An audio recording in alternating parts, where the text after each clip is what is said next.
YouTube, I'm Tina and welcome to the most amazing top 5 things you should never do at the gym.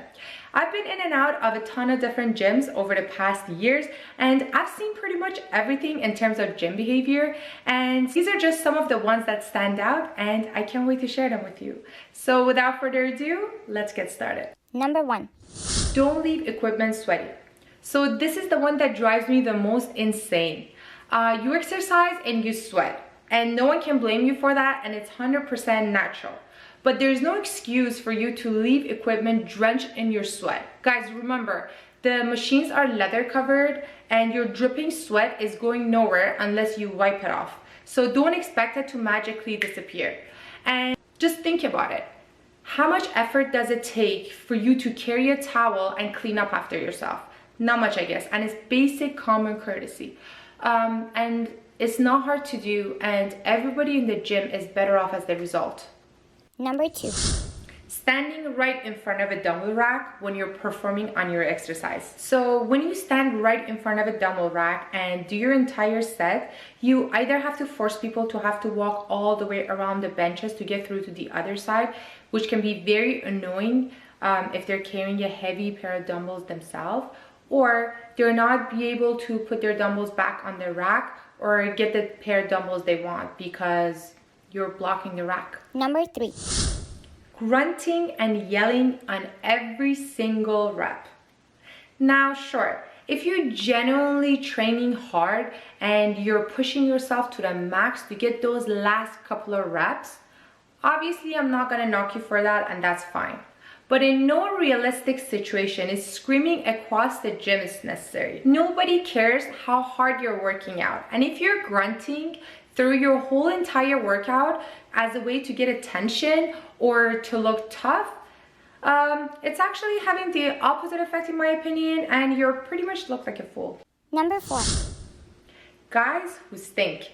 And I say guys because in all my years being in gyms, I've never encountered from a female, not once, at least not that I can remember, and it's always dudes 100% of the times in my experience. And if you alone are single-handedly able to transform the smell of 400 square feet gym space, it's time to reevaluate your life.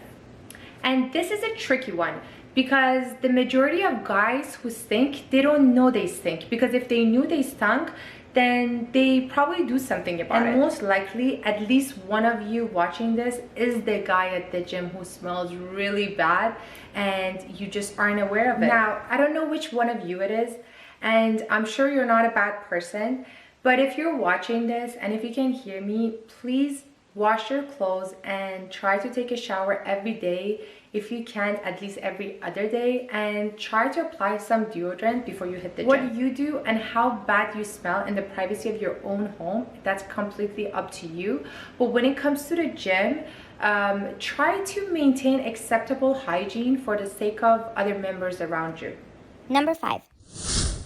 Using your phone in between sets and taking forever. I'm not saying there's anything wrong using your phone between your sets. If you want to, that's totally up to you. But what is annoying is that you actually end up getting distracted by your phone and you're sitting there scrolling through your Instagram page for 4 or 5, 10 minutes, even more, while somebody else is waiting for you to use the same machine or bench that you're on. So unless you're scrolling through my personal account or my YouTube channel, in which case it's obviously fine and even encouraged, try to be aware of how long you're spending on your phone, and try to be aware of people around you, and don't take long between your sets, or try to let people working with you while you're using your phone. Well, that's it for today's video. Make sure you hit that like button if you did enjoy the video, and thank you guys for watching. Until the next time.